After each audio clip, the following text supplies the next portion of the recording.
Hey guys, I'm Chris Buck and a very warm welcome to Friday Fretworks, and this week, playing with feel.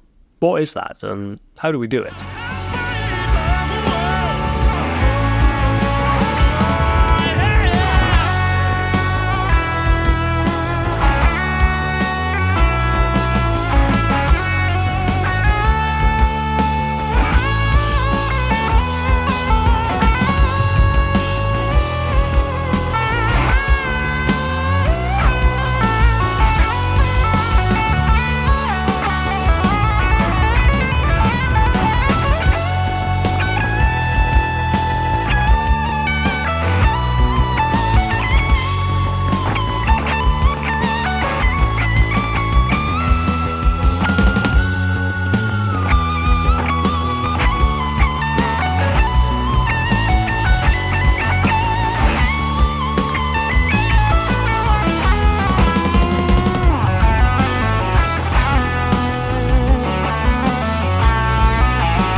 Now, it's a very common compliment of certain guitar players that they play with a great amount of feel, and likewise, it's a very common criticism of others that they play with a distinct lack of it.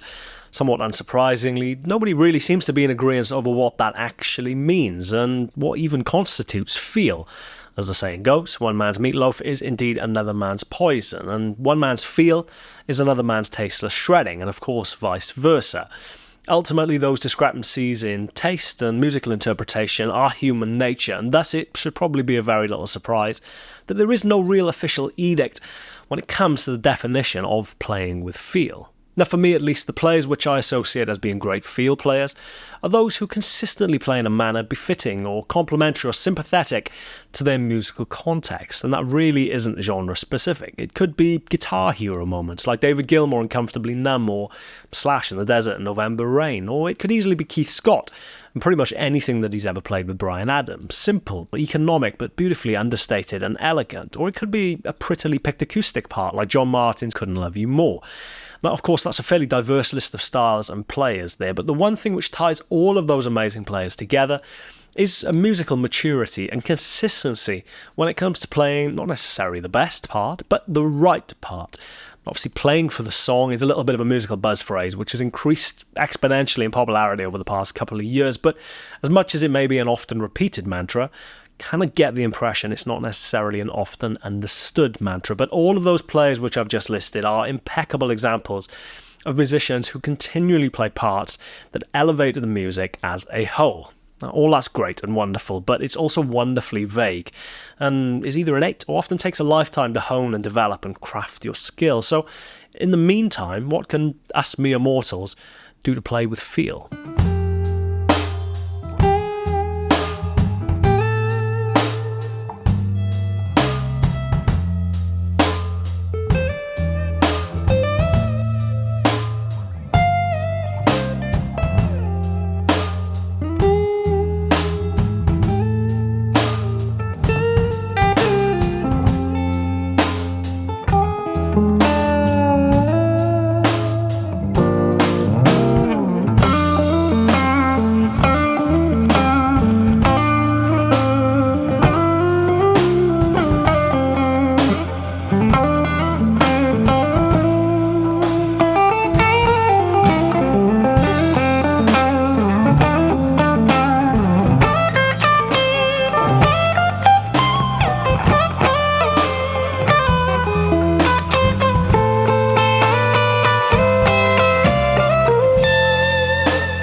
one thing I've spoken about at length in the past is my love of and various attempts to recreate or capture some element of vocal phrasing in my guitar playing. I guess as much as feel maybe a slightly vague concept encapsulating various skill sets and ideas, one thing which does undoubtedly tie pretty much all of my favourite guitar players together is a vocal-like fluidity and effortlessness in their playing. I guess it's no surprise really that most of my favourite musicians happen to be singers, whether that's Otis Redding or Aretha Franklin or Ella Fitzgerald, Nat King Cole, Frank Sinatra, Paolo Nutini, Chris Stapleton, Sam Cooke, etc., etc. Again, that's a fairly diverse list of musicians, but one thing which undoubtedly ties all of those singers together is an ease and an effortlessness and a fluidity in their delivery, which to some extent I've tried to recreate in my guitar playing.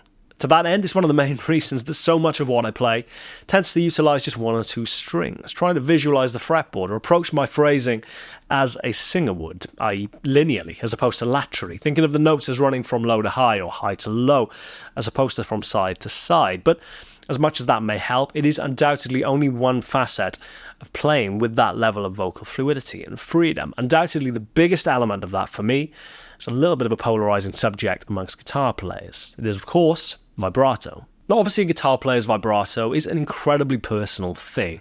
It's one of the reasons the vibrato subject can be so polarising amongst guitar players, but I guess ultimately there is no real right nor wrong here, but there are undoubtedly certain vibrato types which are easier on the ear than others.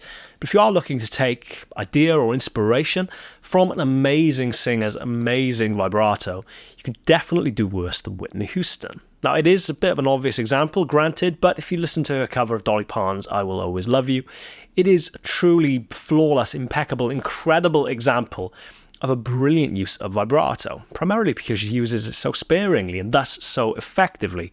Take this isolated line from the first chorus, and you'll see how for at least 3/4 of the line, there is zero fluctuation in pitch, aka vibrato, only really feathering in towards the end of the line to great effect. And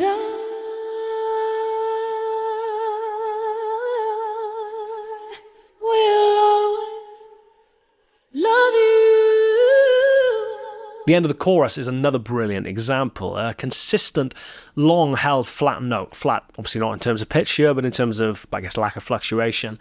Before that vibrato really ramps in at the end of the line, not only in intensity, but actually in volume of her voice. It is beautifully executed. We'll always love you.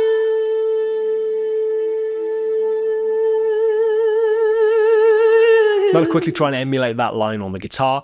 Hopefully you can hear how sparing, thoughtful, tasteful use of vibrato is infinitely more effective than just messy liberal overuse.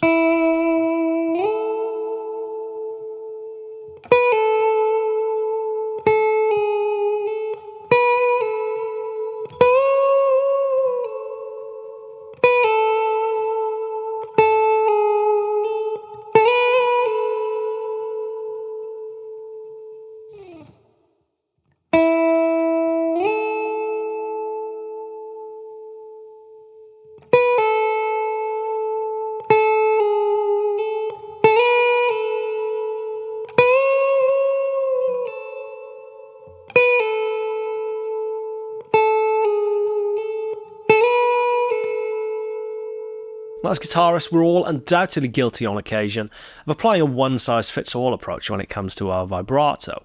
But honestly, there is so much to be learned by just listening to great singers and trying to emulate or analyse in their idiosyncrasies and the subtle inflections in their voice, their little melismatic, pretty flowery runs that we know and love, or their vibrato, its placement and its intensity, or the way they glide in and out of notes so effortlessly. Honestly, great singers are a near inexhaustible well of inspiration, and a great place to start if you are looking to infuse your playing with a little bit more of a vocal human quality, and thus, I guess, by extension, feel, whatever that is. I'm going to play you out now, but as ever, thank you very much for watching. I'm Chris Buck, this is Friday Fretworks. Please subscribe, hit the bell icon if you haven't already, and I shall see you next week for another episode. Cheers guys, take care, see you soon.